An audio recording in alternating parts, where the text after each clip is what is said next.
കേക്ക്സാണ് കൊടുക്കാനുണ്ടായിരുന്നത്. അപ്പോൾ ഒരെണ്ണം കാത്തു തീമും 2 ഹോളി കമ്മ്യൂണിയൻ്റെ കേക്ക്സുമായിരുന്നു. അപ്പോൾ രാവിലെ തന്നെ എണീറ്റ് കേക്കൊക്കെ ഫൈനൽ കോട്ട് ചെയ്തു. ഇനി ജസ്റ്റ് നമുക്ക് അതിൻ്റെ പ്രിൻസും നമുക്ക് ഫ്ലവേഴ്സൊക്കെ ചെയ്യാനേ ഉള്ളൂ. അപ്പോൾ നമ്മൾ കാത്തു തീമിൽ ഒരു മോൺസ്ട്ര ലീഫും കാത്തൂനെയും എല്ലാവരെയും കൂടെ കട്ട് ചെയ്തിട്ട് സൈഡിൽ വെച്ച് കൊടുത്തു. പിന്നെ പൊക്കത്തും നമ്മൾ 2-3 ടോപ്പേഴ്സ് വെച്ച് കൊടുക്കുന്നുണ്ട്. പിന്നെ 2 ഹണി ബീസും കൂടെ വെച്ച് കൊടുക്കുന്നുണ്ട്.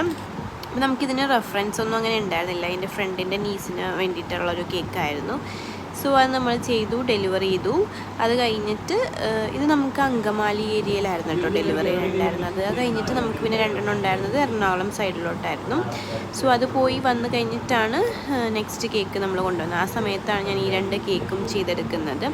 അപ്പോൾ ഈ കേക്ക് എന്ന് പറയുന്നത് ഹോളി കമ്മ്യൂണിൻ്റെ കേക്കായിരുന്നു. സിമ്പിൾ ആൻഡ് എലഗൻ്റ് ആയിട്ടുള്ളൊരു കേക്കായിരുന്നു.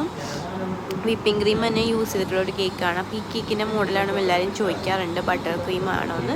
ബട്ടർ ക്രീം അല്ല, വിപ്പിംഗ് ക്രീം തന്നെയാണ്. അതിൽ നമ്മൾ ഒരു ടിൻറ്റ് യെല്ലോ ഷെയ്ഡ് മിക്സ് ചെയ്യുമ്പോഴാണ് ആ ഒരു ഓഫ് വൈറ്റ് പോലത്തെ കളർ കിട്ടുന്നത്. ഒരു ചെറിയൊരു ഡ്രോപ്പ് യെല്ലോ കൊടുത്താൽ മതി.